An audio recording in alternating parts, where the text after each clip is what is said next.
कि दिल्ली ना आपको लाइफ की सारी चीज़ें सिखाती है, जो आगे जाके आप दिल्ली के बाद कहीं भी रहेंगे वो अप्लाई होनी ही होनी है।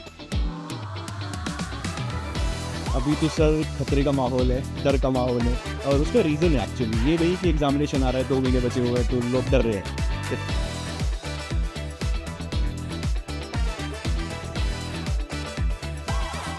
हेलो एंड वेलकम टू बैठक बाय टेक्स्ट बुक। और बैठक के इस भाग में हम आज चर्चा करने वाले हैं यूजीसी नेट एग्ज़ाम को लेकर। और हमारे साथ खास मेहमान जो है वो जुड़ चुके हैं, अश्विनी त्यागी सर।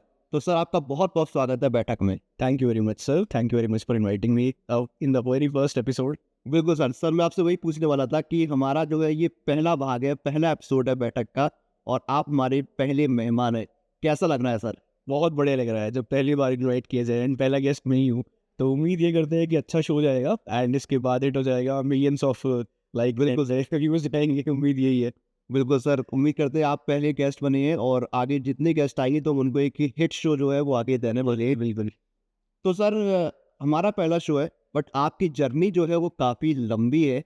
शुरुआत कहाँ से हुई थी पहली बार आपकी लाइफ में? ये जो टीचर, प्रोफेसर, फैकल्टी वाली चीज़ है, उसमें एंट्री कब ली थी? कहाँ से शुरू हुआ था सिलसिला? एक्चुअली शुरुआत तो ली थी एज अ ट्यूटर, जिसको बोल सकते हैं, जिसने पढ़ाना शुरू किया था, एक सिंगल बच्चे को पढ़ाना शुरू किया था, होम ट्यूशन देने शुरू किए थे, वहाँ से शुरुआत हुई थी। उसके बाद फिर दिल्ली यूनिवर्सिटी आया ज़िंदगी के अंदर, और दिल्ली यूनिवर्सिटी आने के बाद फिर सारी चीज़ें चेंज होनी शुरू हुई। अभी हम टेक्स्ट बुक के ऊपर पढ़ा रहे हैं एंड बहुत ही अच्छा जा रहा है। टेक्स्ट बुक के ऊपर काफ़ी स्टूडेंट्स का प्यार मिल रहा है, स्टूडेंट्स खुश भी हैं एंड उनकी जर्नी में कंट्रीब्यूट कर पा रहा हूँ मैं भी, तो अच्छा फील होता है इन सब चीज़ को देख के।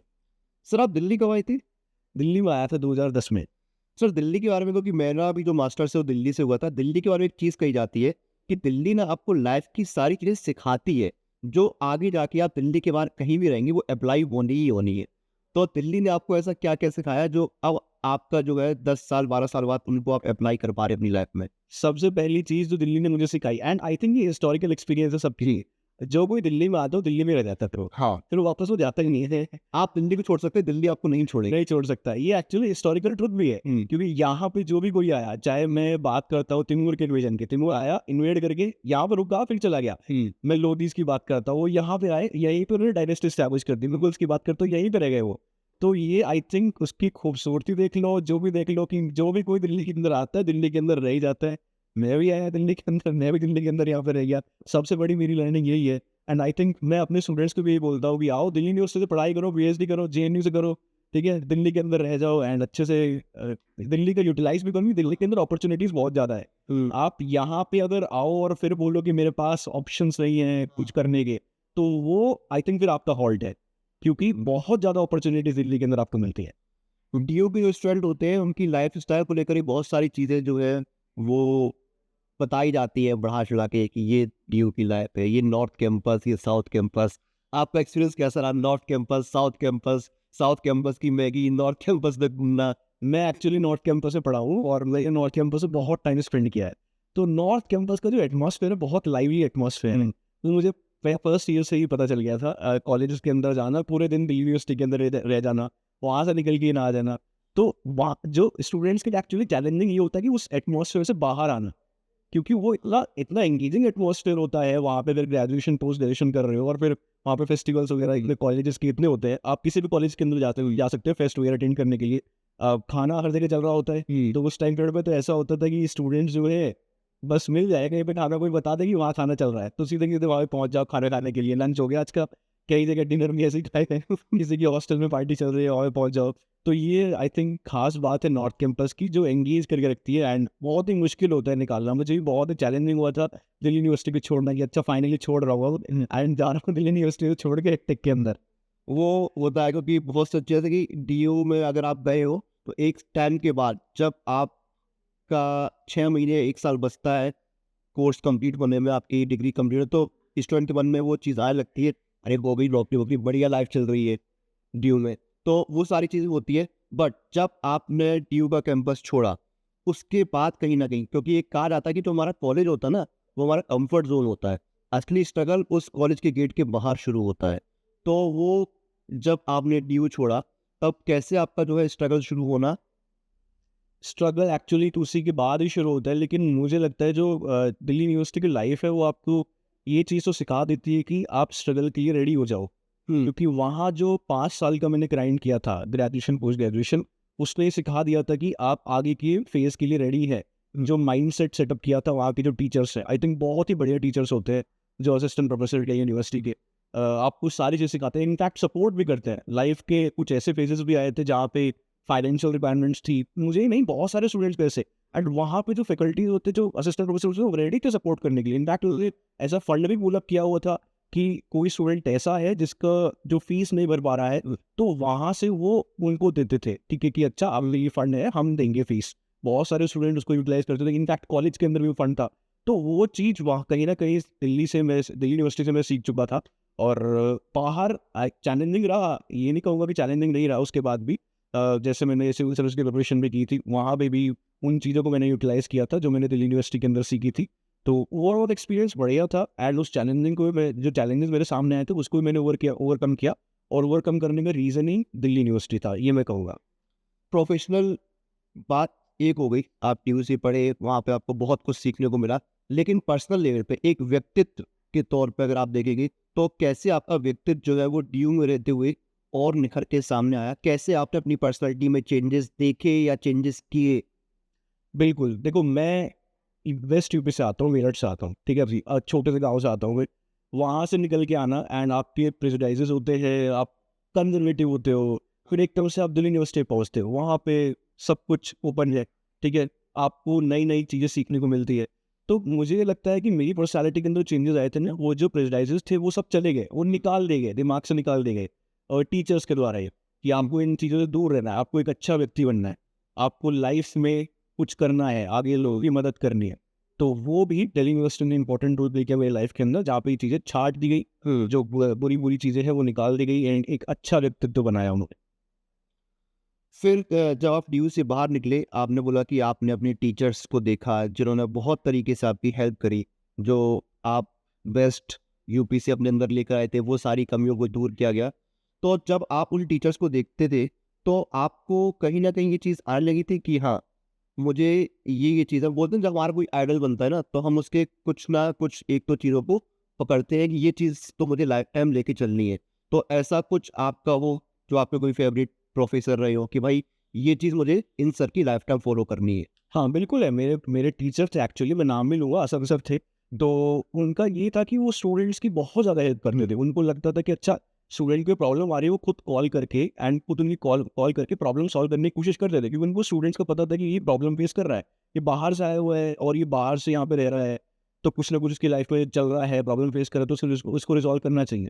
तो मैंने भी वो चीज़ इनग्रेन की है, और भी असिस्टेंट प्रोफेसर से, क्योंकि वो भी मदद करते थे, कि अगर स्टूडेंट की लाइफ में कुछ प्रॉब्लम आ रही है, तो ये मेरी रिस्पॉन्सिबिलिटी कि मैं उसको रिज़ॉल्व करूँ। एंड आई थिंक मैंने किया भी है कुछ स्टूडेंट्स के साथ। अभी ऐसा नहीं है कि सारे स्टूडेंट्स के साथ मैं कर पाया हूँ। किसी स्टूडेंट्स की लाइफ में चैलेंजेस आए हैं, जैसे फैमिली के अंदर प्रॉब्लम आई है। मैं एग्जांपल भी ले सकता हूँ, जैसे फैमिली के अंदर डाइवोर्सेस हैं। हमारे स्टूडेंट्स ऐसे भी हैं जिनकी शादी हो चुकी है, लेकिन डाइवोर्सेस हो चुके हैं उनके। तो अब उनको ये है कि सर हमें प्रिपरेशन करनी है, हमें भी कुछ कर दिखाना है। तो उनकी किसी न किसी तरीके से मैंने हेल्प की है, बात भी की है उनसे, उनको काउंसलिंग भी किया है। और भी ऐसी प्रॉब्लम स्टूडेंट फेस करते हैं, तो वो मुझे वहाँ से मिली कि आपको स्टूडेंट्स की प्रॉब्लम सॉल्व करते हुए चलना है अपनी लाइफ के अंदर भी आगे, अगर आपको अच्छा टीचर बनना है। अपनी आपकी जो ड्यू की लाइफ रही है, कॉलेज लाइफ रही है, उसको अगर आप एक सेंटेंस में अगर डिस्क्राइब करें? हाँ, एक सेंटेंस में अगर मैं इसको डिस्क्राइब करूँ, it bought the best out of me. Okay. Delhi university bought the best out of. June 2024 के यूजीसी नेट को लेकर माहौल क्या है बच्चों के बीच में? अभी तो सर खतरे का माहौल है, डर का माहौल है, और उसका रीज़न है एक्चुअली ये नहीं कि एग्जामिनेशन आ रहा है, 2 महीने बचे हुए हैं तो लोग डर रहे हैं। रीज़न है कि ये लास्ट अटेम्प्ट होने वाला है ओल्ड सिलेबस के साथ, ओल्ड पैटर्न के साथ, और उसके बाद जो दिसंबर अटेम्प्ट होगा वो नया सिलेबस, नया पैटर्न। तो बहुत सारे स्टूडेंट्स जो वो ये सोच रहे हैं कि इसी बार क्वालिफाई कर ले तो बेटर रहेगा, जर्नी हमारी कंप्लीट हो जाएगी। अदरवाइज़ नहीं हुआ तो नए सिलेबस के साथ पढ़ना पड़ेगा। और जो खुफिया सूत्र जो मुझे बता रहे हैं यूजीसी के, वो ये बोल रहा है कि सिलेबस जो है 30 से 40% चेंज होगा, जो कि बहुत बड़ा चीज़ है, पेपर 1 का भी, पेपर 2 का भी। तो तभी डर का माहौल है एस्पिरेंट्स के अंदर कि इसी बार क्वालिफाई कर लो, वरना अगली बार तो स्क्रैच से पढ़ना पड़ेगा। जी, तो सर आपने खुद ये चीज़ मेंशन करी है और सवाल ये मेरे मन में भी आ रहा था कि सिलेबस जो है वो 25% से ऊपर चेंज होने वाला है। आपने खुद बोला था 30-40% जो बिल्कुल चेंज हो रहा है, चेंज। बिल्कुल चेंज हो रहा है। तो इसको लेकर एक टीचर के तौर पे, एक फैकल्टी के तौर पे कोई रणनीति जो है वो बनाई जा रही है कि कैसे जो है वो अब आगे लेके जाना है, या कोई रणनीति तैयार हुई है?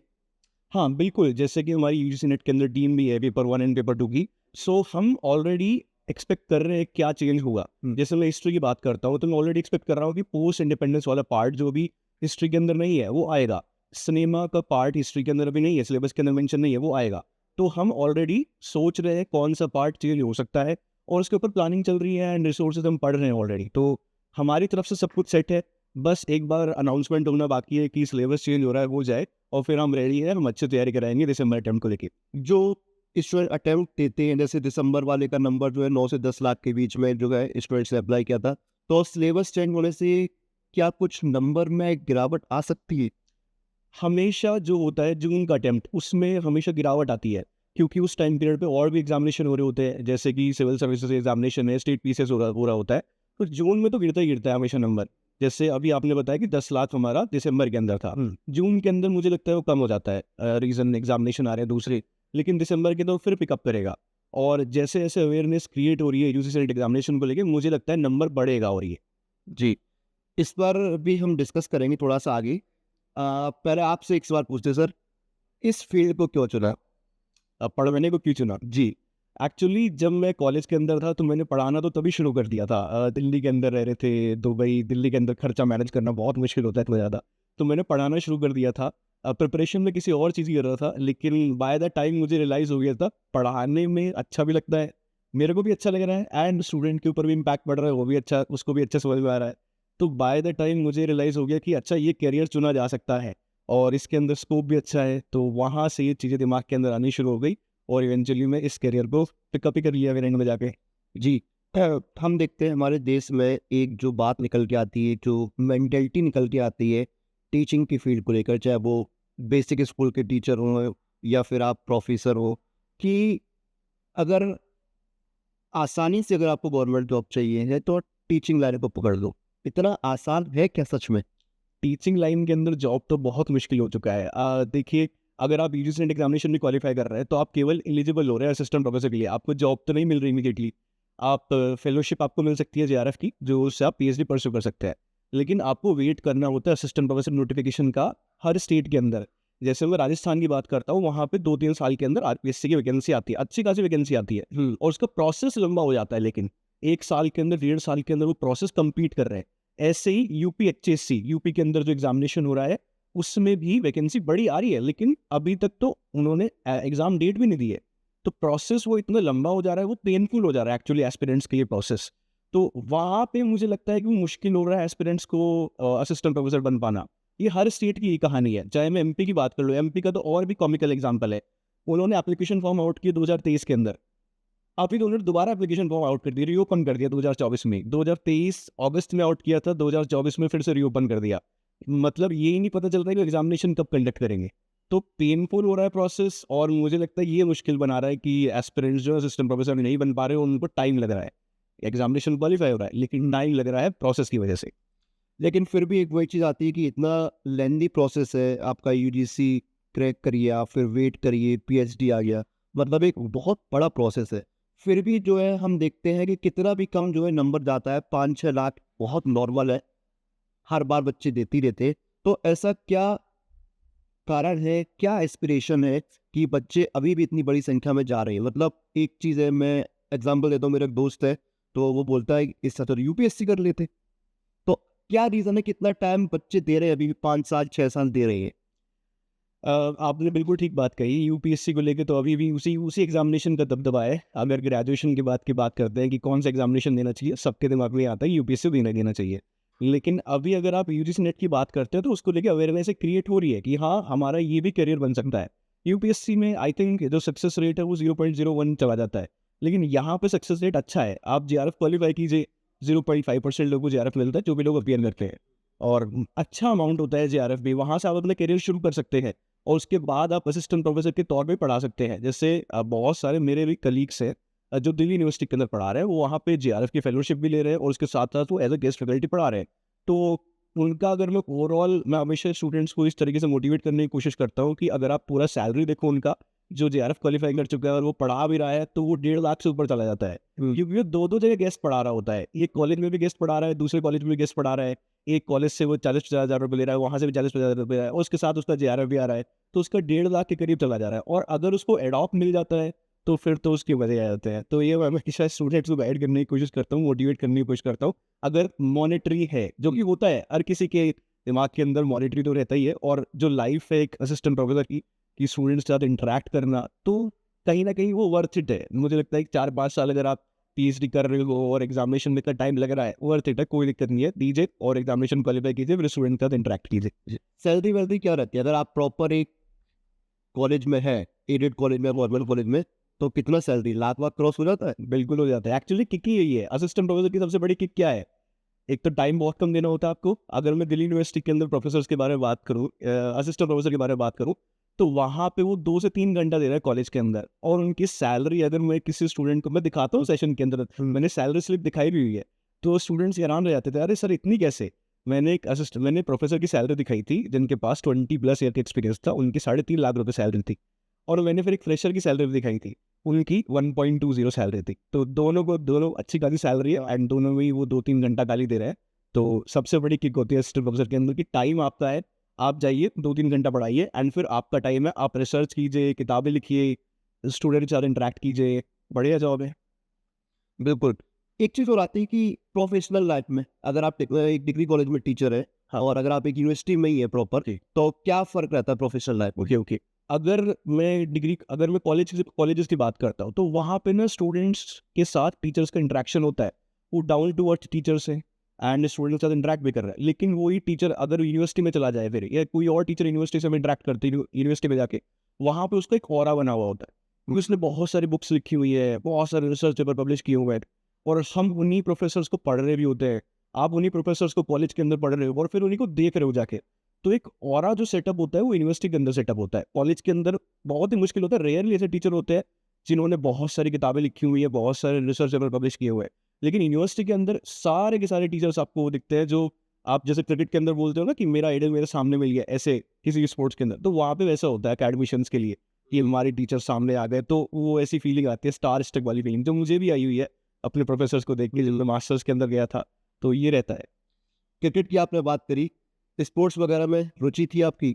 हाँ थी, रुचि तो थी, अभी भी है, अभी भी खेलते हैं कभी कभी, कौन सा खेल खेलते हैं? क्रिकेट ही खेलते हैं। अच्छा, क्रिकेट खेलते हैं। लास्ट आपने पूरा मैच कब देखा क्रिकेट का? पूरा मैच तो नहीं देख पाते actually. I think world cup ही देखा होगा, जो हार गए थी, वही लास्ट मैच था। उसके बाद तो नहीं देख पाते, आईपीएल तो पूरा नहीं देख पाते, क्योंकि क्लासेस वगैरह चल रही होती है। आप पूरा मैच नहीं देख पाते, उसी से एक सवाल और निकलता है कि जब आप स्टूडेंट को गाइड कर रहे हैं, आप एक फैकल्टी तौर पर उनकी प्रिपरेशन करा रहे हैं, तो टाइम मैनेजमेंट कैसे होता है? क्योंकि अगर आप असिस्टेंट प्रोफेसर हैं, तो आप पता है कि 2-3 घंटे जो है आपने कॉलेज में दी, उसके बाद आपका टाइम आप उसमें रिसर्च कर लीजिए, चाहे उसमें आप मैथ देख लीजिए। लेकिन जब आप पढ़ा रहे हैं उन स्टूडेंट को जो एस्पिरेंट है, जो एग्ज़ाम देने वाले हैं फ्यूचर में, तो वहाँ पर आप कैसे टाइम मैनेज करते हैं? क्योंकि बहुत लंबा समय जाता है। बहुत बड़ा ड्रास्टिक चीज़ है। अगर मैं बात करता हूँ कॉलेज के अंदर जो असिस्टेंट प्रोफेसर्स होते हैं, मैं अगर उनसे ही पूछता हूँ कि सर आप अपना टाइम कैसे मैनेज करते हो, आपका कितना टाइम जाता है, तो मैं अगर बाहर खड़ा होकर देखूँ तो मेरे को लगता है कि 2-3 घंटा पढ़ा रहा है और ये फिर जाके अपना चिल आउट कर रहा है। लेकिन अगर मैं उस असिस्टेंट प्रोफेसर से जाके पूछता हूँ, सर आप अपना टाइम कैसे स्पेंड कर रहे हो 2-3 घंटा पढ़ाने के बाद, तो वो बोलते हैं कि सर हम प्रिपेयर भी कर रहे हैं, उसके बाद हमारा टाइम प्रिपरेशन करने के लिए जा रहा है, हम प्रिपेयर कर रहे हैं अपना पूरा लेक्चर, हम नई नई चीज़ें पढ़ रहे हैं। सेम चीज़ हमारे लिए भी यहाँ पे एप्लीकेबल होती है। भले ही हम ऑनलाइन पढ़ा रहे हो, भले ही मैं 3 लेक्चर ले रहा हूँ दिन के, स्टूडेंट्स को मे भी लग रहा हो कि 3 घंटा पढ़ा रहा है, लेकिन नहीं, उसके पीछे बैकग्राउंड पे तो जितना काम हो रहा होता है, मैं पीपीटी बना रहा हूँ, नए नए कंटेंट खोज रहा हूँ, तो वो बहुत बड़ा चला जाता है अमाउंट, टाइम का अमाउंट अगर हम देखें तो बहुत लंबा चला जा रहा है। तो ये तो है, जो बाहर दिख रहा है वैसा है नहीं, अंदर देखना चाहिए, पूछना चाहिए कि क्या सिस्टम है उधर, वो कैसे अपना टाइम स्पेंड कर रहा है। सर, यूजीसी के एग्ज़ाम को लेकर बहुत सारी समस्याएं सामने आती है। स्टूडेंट जो है, लगातार हम देखते हैं, स्टूडेंट है, जो स्टूडेंट यूनियन है, जो छात्र नेता है, वो कोई ना कोई मांग करते रहते हैं कि ये बदलाव करो, इसको सुधारो। तो इस वक्त की जो सबसे मेजर प्रॉब्लम आप देखते हो क्या है यूजीसी को लेकर, जिसको बदलना बहुत ज़रूरी है as soon as possible? Actually problem UGC की नहीं है, प्रॉब्लम है एनटी की, जो एग्जामिनेशन बॉडी है जो कंडक्ट करता है एग्जामिनेशन। जे उनको ये नहीं पता कि एप्लीकेशन फॉर्म कब आउट करना है, एप्लीकेशन फॉर्म की डेट दे देते कि अच्छा आउट होने वाला है, लेकिन नहीं आउट करते, डीले करते रहते कॉन्टिन्यूसली। एग्जामिनेशन अच्छा शेड्यूल दिया हुआ उन्होंने, एडमिट कार्ड रिलीज करेंगे 2-3 दिन पहले। फिर अगर हम पेपर भी देने जा रहे हैं, वहाँ पे सेंटर्स की हालत इतनी ख़राब है, इतना दूर दूर सेंटर देते हैं स्टूडेंट को, वो स्टूडेंट मेरे पास मैसेज करके बताते हैं सर इतना दूर सेंटर है, 3 दिन पहले एडमिट कार्ड आ रहा है, कैसे जाए। इनफैक्ट 2 दिन पहले भी एडमिट कार्ड आया हुआ है। और फिर एग्जामिनेशन हॉल के अंदर जा रहे हैं, वहाँ पे आप स्क्रीन पे देख रहे हो, तो मैंने खुद भी एग्जामिनेशन दिया है, मैं अभी भी जाता हूँ एग्जामिनेशन देने के लिए, क्योंकि मैं एज ए स्टूडेंट मैं देखना चाहता हूँ कि स्टूडेंट का पर्सपेक्टिव क्या है। तो मैंने लास्ट एग्जामिनेशन भी दिया था, हालांकि मैंने पूरा पेपर अटेम्प्ट नहीं किया था तो वहाँ पे मैंने इंटरफेस चेक किया, तो वो इतना मतलब डिफिकल्ट इंटरफेस था कि आप स्क्रॉल डाउन कर रहे हो, ठीक है, नीचे की तरफ लेके जा रहे हो, 3 घंटे के अंदर कैसे कोई पेपर अटेम्प्ट करेगा, वो प्रॉब्लम हो गया। फिर उसके बाद इंग्लिश हिंदी की प्रॉब्लम, मैंने इंग्लिश हिंदी दोनों पेपर चेक किए थे जब मैंने एग्जामिनेशन दिया था। वहाँ पे हिंदी का कुछ और ही है, इंग्लिश का कुछ और ही है, और वहाँ पे क्लियरली इंस्ट्रक्शंस में लिखा हुआ है कि इंग्लिश वाला फाइनल माना जाएगा। तो फिर हिंदी वाले स्टूडेंट क्या करेंगे, वो मतलब इंग्लिश ही पढ़े हिंदी पढ़े, आप ये कहना चाहते हो? तो ये इतनी बड़ी मैसिव प्रॉब्लम एनटी ने क्रिएट की हुई है, जहाँ पे वो बोल रहे हैं कि इंग्लिश का वर्जन फाइनल है, हिंदी का नहीं है, और इतनी सारी मिस्टेक्स वो करते हैं, आप बिलीव नहीं करोगे। लास्ट टाइम मैंने खुद चैलेंज किए हैं 12 क्वेश्चंस, क्योंकि स्टूडेंट तो कुछ चैलेंज नहीं कर पाते, फीस बहुत ज़्यादा होती है। मैंने कुछ चैलेंज किए 11 से 12 क्वेश्चन, और ये हर अटेम्प्ट की कहानी है। एनटीए सुधार कर ही नहीं रहा है, मतलब मेरे को ये नहीं समझ में आ रहा क्यों नहीं सुधार कर रहे। क्या आपके पास ऐसे लोग नहीं है जो अच्छा क्वेश्चन पेपर सेट कर दे? क्या आपके पास ऐसे लोग नहीं है जो ट्रांसलेशन ठीक से कर दे? अब वो रेडी नहीं है सुनने के लिए, ठीक ही नहीं करते। उनके पास हमने कंप्लेन भी की है, तो वो बोलते कर दो, कोई फर्क नहीं पड़ता, हमारे पास तो पहले से इतनी सारी कंप्लेन पड़ी हुई है, आप भी कर दो, आप कौन से नए हो।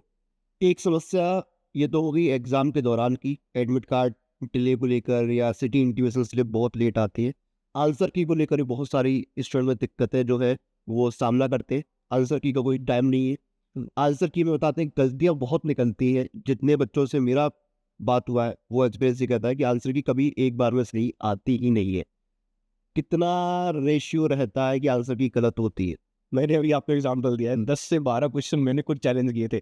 अब आप इमेजिन कीजिए, आप एक स्टूडेंट हैं और आपके पास कोई सोर्स ऑफ अर्निंग ही नहीं, और आपको 10 से 12 क्वेश्चन चैलेंज करने हैं, हर चैलेंज क्वेश्चन करने के लिए 200 रुपये देने पड़ेंगे, और वो नॉन रिफंडेबल है, तो आप कर पाओगे? नहीं कर पाओगे, ऑब्वियसली नहीं कर पाओगे। कहाँ से 2-2,500 रुपये आप चैलेंज ले पाओगे अपने पेरेंट्स से कि मुझे क्वेश्चन चैलेंज करने हैं? तो ये प्रॉब्लम कॉन्टिन्यूसली चली आ रही है, और हम कोशिश करते हैं, हम एज अ टीम, हमारी यूजीसी टीम मैनेज कोशिश करते हैं कि हम उनके बिहाफ पे चैलेंज कर दें, और हमने किए भी है लास्ट टाइम। सॉल्यूशन इसका क्या हो सकता सॉल्यूशन तो एनटी को ही देखना पड़ेगा, तो उनको मतलब ठीक से सब चीज़ें मैनेज करनी पड़ेंगी कि एटलीस्ट स्टूडेंट्स को टाइम दिया जाए। एप्लीकेशन फ़ीस बहुत ज़्यादा है, 1100 साढ़े 1100 रुपये एप्लीकेशन फ़ीस ले रहे हैं, कोई दिक्कत नहीं है, लेकिन एटलीस्ट एग्जामिनेशन तो ठीक से कंडक्ट कराइए आप। आप प्रोसेस ठीक से सेट कीजिए, एग्जामिनेशन डेट दीजिए, सही से पेपर दीजिए। एटलीस्ट स्टूडेंट को ये तो ना लगे कि मेरे साथ वहाँ पे कहीं ना कहीं चीटिंग हो रही है, क्योंकि बहुत सारे स्टूडेंट को लग रहा है कि मेरे साथ चीटिंग हो रही है। मैं मेहनत करके जा रहा हूँ, 1 साल प्रिपरेशन कर रहा हूँ, लेकिन जब अल्टीमेटली मैं एग्जामिनेशन देने जा रहा हूँ, जा रही हूँ, वहाँ पे क्वेश्चन पेपर के अंदर इतनी गड़बड़ हो जा रही है, तो they are kind of feeling cheated, और बहुत ही डिसहार्टन हो जाते हैं। बहुत मैसेज आते हैं हमारे पास जब उनका रिजल्ट इन 2 क्वेश्चन से मिस हो जाता है, और पता चलता है कि वो उनकी मिस्टेक है एनटी की तरफ से, तो उनको सुधार करना चाहिए। अब ये तो उनकी दिक्कत है, वो कैसे सुधार करेंगे? है? 2018 तक सीबीएसई कराता था ये एग्ज़ाम, तो तब भी ये समस्या थी। एक्चुअली तब लीक का प्रॉब्लम होता था, सीबीएसई ऑफलाइन पेपर कंडक्ट करता था, और बहुत जगह से ये न्यूज़ आती थी कि पेपर लीक हो रहा है। तभी और सीबीएसई के ऊपर एक्चुअली बर्डन भी था, बहुत सारे एग्जामिनेशन वो कंडक्ट कर रहे थे, तभी उन्होंने एनटी नई बॉडी क्रिएट की थी और उनको रिस्पॉन्सिबिलिटी दी थी। तो प्रॉब्लम तब भी था सीबीएसई के टाइम पे, लीक वाला बहुत ही कम्बरसम प्रोसेस। अभी भी प्रॉब्लम है, अब तो मुझे लगता है प्रॉब्लम और ज़्यादा बढ़ गई है एनटी के आने से। तो बिल्कुल, तो ये प्रॉब्लम तो ना सुनने को मिलती रहते हैं। नोटिफिकेशन में डिले हो गया, नोटिफिकेशन आने के बाद भी जो है फाइनल जब तक चीज़ें नहीं होती तब तक कुछ ना कुछ इश्यूज़ आते रहते हैं। लेकिन फिर भी उम्मीद करते हैं कि बहुत जल्द ये जो समस्याएँ हैं इनका समाधान होगा। अब बात आती है थोड़े स्टूडेंट के पॉइंट ऑफ व्यू से। जो स्टूडेंट पहली बार एग्ज़ाम देने जा रहे हैं या जो पहली बार अप्लाई करेंगी, उनको तैयारी कैसे शुरू करनी है? सिंपल सोल्यूशन है, text book super coaching join कर लीजिए। मैं हमेशा बोलता हूँ, अगर आपको घूमना है इधर उधर, टाइम खराब करना है, आप घूमते रहिए, आप अल्टीमेटली टाइम वेस्ट करोगे। बेटर है एंड बेस्ट ऑप्शन यही है कि आप सीधे के सीधे टेक्स्ट बुक सुपर कोचिंग के ऊपर आ जाओ, वहाँ पे पेपर 1 पेपर 2 पढ़ना शुरू कर दीजिए, ठीक है। एंड हम बोलते हैं कि अगर आप हम गारंटेड बोलते हैं, मैं लिख के दे सकता हूँ कि अगर आप हमारे साथ टाइम स्पेंड करोगे, 6-7 महीने का टाइम स्पेंड करोगे, पेपर 1 कर रहे हो, पेपर 2 कर रहे हो, टेस्ट सीरीज कर रहे हो, आप एक अटेम्प्ट के अंदर क्वालिफाई करके ले जाओगे, ये मैं लिख के दे सकता हूँ आराम से, क्योंकि हमारे पास है बेस्ट रिसोर्सेज, हमारे पास है बेस्ट वैकेंसी पेपर 1 की, पेपर 2 की। तो नए एस्पिरेंट जो हैं उनको प्लीज़ टाइम वेस्ट नहीं करना चाहिए। आ जाओ, पढ़ाई करना शुरू कर दो, 6-7 महीने का मिनिमम टाइम दो, एक अटेम्प्ट के अंदर आपको क्वालिफाई हो जाएगा।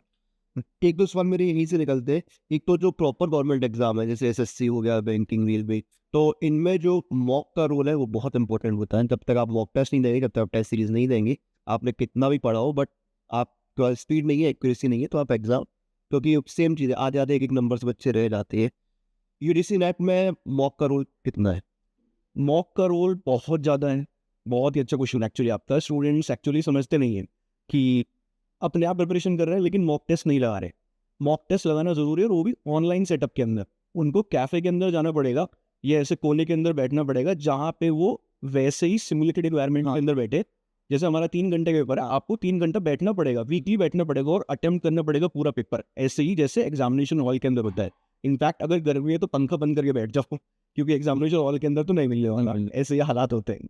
तो बहुत ज़्यादा इंपॉर्टेंट है, आपको पता चलता है आपकी कितनी एक्यूरेसी है, कहाँ पे आपके वीक एरियाज है, किन को आपको स्ट्रॉन्ग करना है। तो मॉक टेस्ट ही वो चीज़ बता सकते हैं, और तो कोई नहीं बता सकता।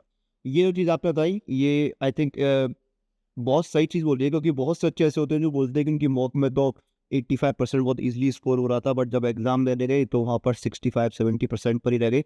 आई थिंक वो उन्होंने कंफर्ट जोन में मॉक दिया होगा। तो बिल्कुल बिल्कुल कंफर्ट जोन। मॉक लगाने का भी कोई तरीका होता है कि मॉक लगाने का सही तरीका क्या है? बिल्कुल होता है। अगर आपने सिलेबस के अकॉर्डिंग होता है, मेरे हिसाब से जितना सिलेबस आपने कवर कर लिया है, आप उसको उसको प्रैक्टिस करते जाओ। जैसे प्रैक्टिस सेट जो होते हैं उनको प्रैक्टिस करते जाइए, एंड जब आपका कंप्लीट सिलेबस हो जाए फिर आप रेगुलरली मॉक टेस्ट देते रहो। एंड कंप्लीट सिलेबस तभी होगा जब आप पहले प्रिपेयर करो, 6-7 महीने का टाइम दोगे, और एटलीस्ट आखिरी के 2 महीने ऐसे होने चाहिए जहाँ पे आप रिवीजन भी कर रहे हो और साथ में फुल लेंथ मॉक टेस्ट लगा रहे हो। वो 2 महीने आपको डेडिकेटेडली रखने हैं। एस्पिरेंट्स को यही समझना पड़ेगा कि मेरे को 5-6-7 महीना देना ही पड़ेगा, और आखिरी के 2 महीना जहाँ पे वो रिवाइज कर रहे हैं एंड अच्छे तरीके से मॉक टेस्ट कर रहे हैं, जब पूरा सिलेबस उनका कंप्लीट हो चुका है। एक एस्पिरेंट की लाइफ में अगर हम देखते हैं, स्ट्रगल, डिस्ट्रैक्शन और मोटिवेशन, तीनों ही चीज़ें आती हैं और तीनों ही चीज़ों का अपना अपना रोल रहता है। आज हम बात कर रहे हैं जैसे ऑनलाइन जो प्रिपरेशन है, आफ्टर पोस्ट कोविड बहुत बड़ा है, लेकिन जिस मोबाइल पर, जिस लैपटॉप पर हम तैयारी करें, उस पर सोशल मीडिया भी है, डिस्ट्रैक्शन भी है, और कहीं ना कहीं जैसे आपने शुरू बताया कि जिन लोगों ने यूजीसी नेट क्वालिफाई किया है वो वेट करते हैं 1 साल, 2 साल, 3 साल बाद वैकेंसी आएंगी। सामने राजस्थान का एग्जाम्पल दिया कि उसमें वैकेंसी आती है बट 2-3 साल बाद आती है। यूपी में ही सेम रहता है। तो ये जो चीज़ होती है कि भाई आपने इतना मेहनत करा, आप यूजीसी नेट भी आपने क्वालिफाई कर लिया, लेकिन फिर भी इतना लंबा पीरियड जो है, तो उस टाइम पे स्टूडेंट की जो मोटिवेशन है उसको कैसे मेंटेन किया जाए, क्या तरीके होते हैं? देखो, ये तो यूजीसी नेट की सबसे बड़ी, मुझे लगता है यूजीसी नेट की नहीं बोल सकते, ये स्टेट के अंदर जो प्रॉब्लम है, असिस्टेंट प्रोफेसर के नोटिफिकेशन इतने लंबे बाद आ रहे हैं, एग्जामिनेशन प्रोसेस इतना लंबा हो जा रहा है, वहाँ पे स्टूडेंट्स को कैसे अपने आप को मोटिवेट रखना है। तो मुझे लगता है कि उसको सबसे बेस्ट ऑप्शन उसके लिए ये है कि जेआरएफ क्वालिफाई कर ले, क्योंकि जैसे ही जेआरएफ आप क्वालिफाई करते हो ना, आपके पास फेलोशिप आनी शुरू हो जाती है। आप फेलोशिप ले और पीएचडी के अंदर सीधे चले जाए, वहाँ से जहाँ पे भी आपको नोटिफिकेशन मिलता है असिस्टेंट प्रोफेसर का, वहाँ पे अप्लाई करते रहो। जब होगा तब अच्छा है। आपके पास ऑलरेडी पीएचडी चल रही है, आपकी 5 साल तक चलती रहेगी, आपके पास फेलोशिप आती रहेगी, तो आपके ऊपर लोड नहीं रहेगा। ये मुझे लगता है बेस्ट मोटिवेशन है सभी के लिए, जो भी कोई एस्पिरेंट्स देख भी रहे हैं, कि आप बेस्ट ऑप्शन ये है कि जेआरएफ ले लो और जेआरएफ में ही पीएचडी के अंदर एनरोल कर लीजिए। 5 साल तक मैंने पीएचडी परस्यू कीजिए। इन द मीन वाई, जहाँ पे भी असिस्टेंट प्रोफेसर की वैकेंसी आ रही है, आप वहाँ पे अप्लाई करते रहो। जब भी रिजल्ट आएगा, जब भी एग्जामिनेशन होगा, होने दो। अपने को क्या है, अपने को तो चल रही है पीएचडी, एंड 5 साल में तो मुझे लगता है होगी जितना चाहिए एक ही एग्जामिनेशन तो। अल्टरनेटिव रखते हैं यूजीसी नेट वाले बच्चे अपने साथ कि भाई ये नहीं होगा या इसमें ज़्यादा समय लगेगा, तो हम ये एग्ज़ाम जो है निकाल के आगे बढ़ जाएंगे यूजीसी नेट या पीछे।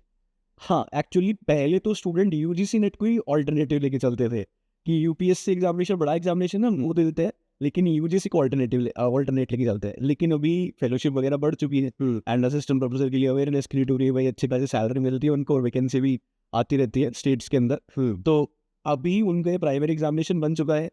अब ये मुझे नहीं मालूम कि इसको भी लेके वो ऑल्टरनेट लेके चल रहे हैं। मुझे नहीं लगता कि ये लेना चाहिए उनको, अभी तो इसके ऊपर ही फोकस करके चलना चाहिए। लेकिन मुझे लगता है चलते होंगे, लेकिन जैसे टीचिंग एग्जामिनेशन जो टीजीटी पीजीटी के होते हैं, वो वोल्टरनेट लेके चलते होंगे स्टूडेंट्स।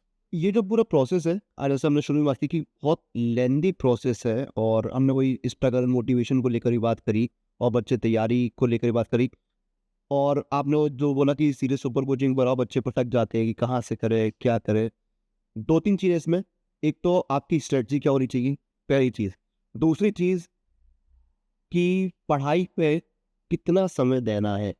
जो एक चीज़ कुछ सालों पहले तक चलती थी कि भाई 16 घंटे पढ़ रही है, 18 घंटे पढ़ रहे हैं, 14 घंटे पढ़ रहे हैं, यूजीसी नेट में सेम चीज़ होती है। और दूसरा, रणनीति क्या है, कितने घंटे पढ़ के भी आप एग्ज़ाम निकाल सकते हैं अगर आपके पास ये रणनीति है तो। यूजीसी नेट के अंदर 2 पेपर होते हैं, पेपर 1 एंड पेपर 2। पेपर 1 में होता है आपका एप्टीट्यूड वाला पार्ट, यानी कि teaching aptitude, research aptitude, communication. Students ने पढ़े नहीं होते हैं कभी भी, ये पहली बार वो पढ़ रहे होते हैं जब वो यूजीसी नेट एग्जामिनेशन की प्रिपरेशन कर रहे होते हैं। और पेपर 2 उनका सब्जेक्ट होता है, यानी कि जिसमें उसने मास्टर्स किया है, वहाँ से 100 क्वेश्चन आता है। तो सबसे पहली चीज़ जो स्ट्रैटेजी वाइज अगर मैं रणनीति की बात करूँ, उनको बैलेंस करके चलना है। पेपर 1 एंड पेपर 2 को वो ये 6-7 महीना देना है, एंड पेपर 1 पेपर 2 को बैलेंस करते हुए चलना है कि जहाँ पे वो डेली पेपर 1 ही पढ़ रहे हैं एंड पेपर 2 भी पढ़ रहे हैं। मैं ये नहीं बोलता कि आप 18-18 घंटे पढ़िए, लेकिन एटलीस्ट आप 6 से 7 घंटा अगर आप रेगुलर पढ़ते रहोगे 6 से 7 महीने के लिए, तो काफ़ी है। जहाँ पे आप पेपर 1 भी कवर कर रहे हो, पेपर 2 भी कवर कर रहे हो, और उसके साथ-साथ उसके मॉक टेस्ट वगैरह, प्रैक्टिस क्वेश्चन वो सॉल्व करते जा रहे हो, प्रीवियस ईयर क्वेश्चन सॉल्व कर रहे हो, तो इतना काफ़ी है। ये आई थिंक सबसे सिंपल स्ट्रैटेजी है। और सबसे बड़ा डिस्ट्रैक्शन जो होता है सोशल मीडिया, उसको अवॉइड करो। 6-7 महीने की फोकस्ड रहो, आई थिंक एक अटेम्प्ट के अंदर क्लियर हो जाए।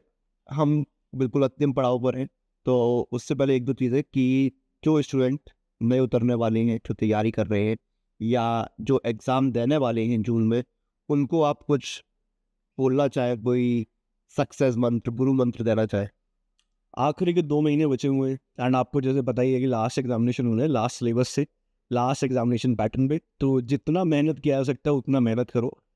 पेपर 1 अगर आपका स्ट्रॉन्ग है तो पेपर 1 को अच्छा कर लीजिए, लेकिन अगर पेपर 2 स्ट्रॉन्ग है, पेपर 1 को इग्नोर नहीं करना है। दोनों को पेपर्स को बैलेंस करते हुए चलना है। Paper 1 paper 2 previous year question को नहीं छोड़ना है, एंड में बिल्कुल नहीं छोड़ना है, क्योंकि हमारे यहाँ पे स्टेप बिल्कुल स्टैटिक है। सिलेबस पेपर 1 एंड पेपर 2 बिल्कुल स्टैटिक है, तो उसमें नया आना इम्पॉसिबल होता है। तभी सिलेबस भी एक्चुअली चेंज हो रहा है कि हमने सब कुछ कवर करा दिया, अब हमारे पास कुछ देने के लिए है ही नहीं। तो करना क्या है अभी एस्पिरेंट्स को, अगर जून के अंदर एग्जामिनेशन क्वालिफाई करना है, प्रीवियस ईयर क्वेश्चन पेपर 1 की पेपर 2 की बहुत अच्छे सॉल्व करो। आपको प्रीवियस ईयर क्वेश्चन ऐसे सॉल्व करने हैं जैसे आप किताब पढ़ रहे हो, रिवीजन करो उसका 3-4 बार, इतना भी कर लोगे आप, आई थिंक आपका क्वालिफाई हो जाएगा एक ही अटेम्प्ट के अंदर। जी। तो thank you so much sir, समय निकालने के लिए और हमारी इस बैठक का हिस्सा बनने के लिए और स्टूडेंट को गाइड करने के लिए। तो ये थे अश्विनी त्यागी सर, जिन्होंने आज यूजीसी नेट एग्ज़ाम पर हमसे इस बैठक में बात करी। काफ़ी सारे मुद्दों पर उन्होंने जो है यूजीसी नेट के यहाँ पर चर्चा की है। तो आप सभी का भी बहुत-बहुत धन्यवाद जुड़ने के लिए, और एक बार फिर से सर आपका बहुत-बहुत धन्यवाद। Thank you very much sir, thank you very much for inviting me and having a lovely discussion. तो थैंक यू एवरीवन, आपसे फिर मुलाकात होगी बैठक के अगले भाग में। टिल देन आप लोग हमारे साथ बने रहें।